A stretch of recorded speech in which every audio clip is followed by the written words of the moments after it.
This is going to be an overview of the 4-night, 5-day sail we did from Coron to El Nido in the Philippines.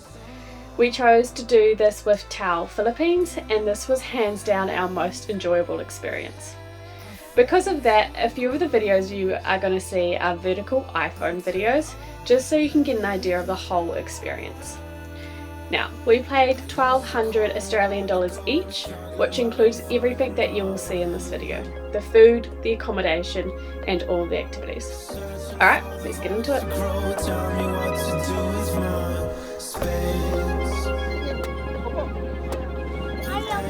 Anyone else? Want coconut? Huh? Yeah, sure. Your request is my command. Day 1 kicked off by boarding the boat and meeting the people you'll be sailing with for the next 4 nights. And trust me, by the end of this trip, strangers turn into friends very quickly. You barely have time to settle in before you get your first taste of how special this expedition is. Here. This is your coconut? Think fresh coconuts cracked open while sitting on the edge of the boat, and fish that was literally caught while you're sailing, then prepared on board. Every meal is unbelievably fresh, and honestly some of the best food I had while in the Philippines. Each day, meals are either served on the boat or on the island. If you're eating on board, food is laid out on the lower deck and you're free to take a plate anywhere. To the top deck, to the shade, or perched on the edge with your feet dangling over the turquoise water.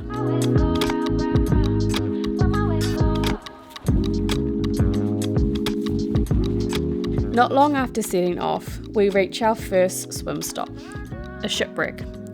The water here is crystal clear, the coral is vibrant, and the marine life is absolutely thriving.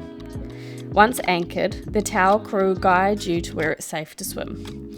You do need to be a confident swimmer, as the boat can't be anchored directly over the corals, and sometimes you need to swim for a little while. We brought our own snorkel and fins, but Tao also provide them if you don't have your own. At each stop, you usually have around 30 minutes to an hour in the water before climbing back on board. And honestly, it's completely normal to stay in your togs all day. You can expect around 3 swims or island stops daily, all completely remote locations without the crowds.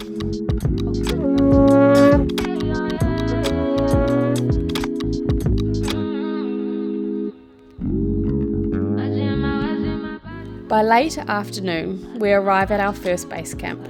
This was the only camp where we could walk straight off the boat. A dry bag is absolutely necessary. Everything you don't want wet should go straight in there. Each evening, all you need to bring ashore is your pajamas, toiletry, a change of clothes, and a power bank. Once on land, we were allocated our huts and shown around the camp. At this base camp, we actually had to set up our showers, a large container of water hoisted high to create pressure.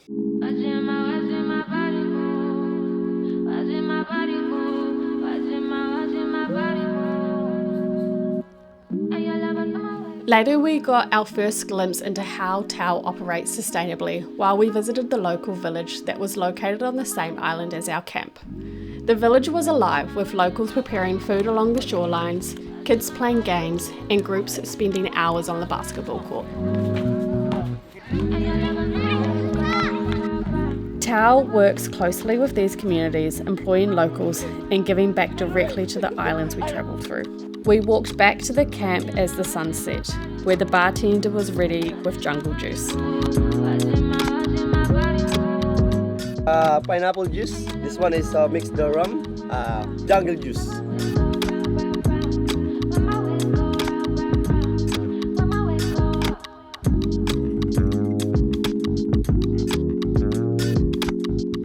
Dinner is prepared slowly throughout the evening, and everyone naturally gathers in the dining area, talking, laughing, and sharing stories. Before heading to bed, you'll notice that your hut has been transformed.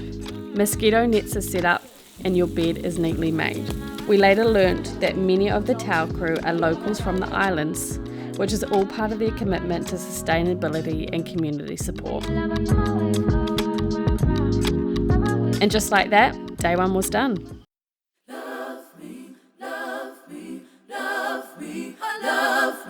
Love me, dust on your coffee cup, I can't. Day 2 was our biggest day of sailing. Since we had more ground to cover, breakfast was served on board, which honestly felt like the perfect way to start a morning. Coffee in hand and nothing but the calm waters around you. I spent a good chunk of day 2 morning reading and soaking in the peaceful rhythm of the sea. Answers to the call will go right through. Because we were sailing for longer, we only had 2 stops this day. But trust me, they were still incredible. Could this be it for me and you? So why should I be bothered? I'll try to keep my promise, but you make it too easy. This day, we swam from the boat to the base camp. The distance is small, as you can see here, but the crew were always on hand with kayaks if you did not feel up to swimming.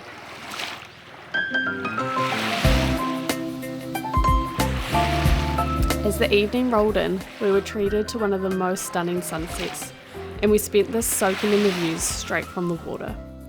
It's moments like this where you really feel the peace of the remote islands. If you're after a non-stop party vibe, Tao isn't the expedition for you. It's all about the scenery and the adventure and the community. That said, they do allow one night to let loose with karaoke and music, which happened to be night 2 for us. It's working? Yeah, James, you play the guitar. Okay. Yes, James. From? New Zealand. New Zealand. And if I hold you right, would you let me know? Day 3 started slowly in the best possible way. With no rush to sail far, we had time to properly explore the island and ease into the morning. Breakfast was served in the main hut, and like every day, it came with the freshest fruit. This day really made me realise how far removed we were from normal life. Because we covered so much distance the day before, today was all about slowing down. The first island we visited had 2 beach volleyball courts, so we spent most of that morning playing beach volleyball, barefoot, in swimwear, and very much embracing the island life. Lunch was served on board, then of course we were back in the water at our final stop of the day. It's getting way too cool. Can we leave this place? Tell me the things you know won't scare me away.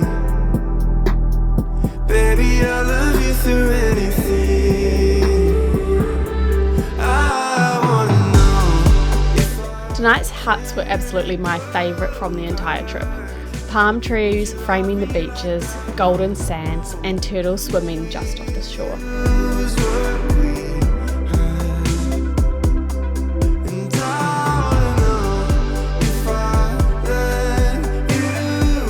At this base camp, instead of a shower, we had a bamboo wall with a bucket and a cup to wash ourselves.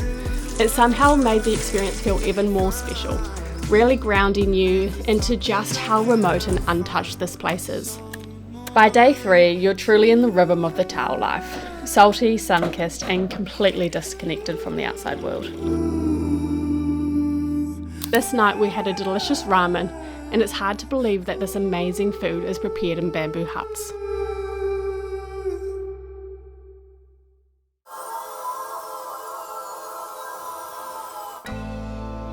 Day 4 was our last full day, and the plan for today was to make our way to the Tao farm, which was only a short sail away. Tao intentionally builds their huts and communal spaces using bamboo because it's sustainable, lightweight, and incredibly strong against storms. Every structure is crafted by local hands.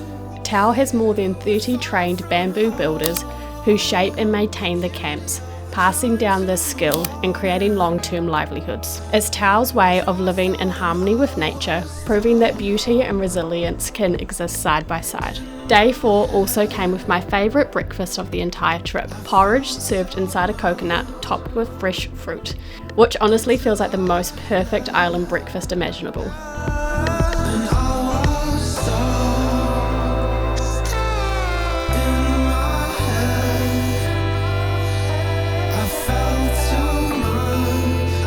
Once we arrived at the Tao farm, we learnt more about the Tao Foundation and the impact behind the expedition. The foundation supports 125 women throughout its livelihood programs, alongside education and scholarship programs for children. What really stood out is the Tao Foundation is self-sustaining, with 91% of the budget going directly towards programs and services. Day 4 felt less about where we were going and more about why Tao exists. Connection, sustainability, and giving back to the communities that make this journey possible. That night, we were treated to a 3-course dinner at the outdoor Japanese kitchen on the farm. The space was completely open, so you could watch the team prepare each dish right in front of you.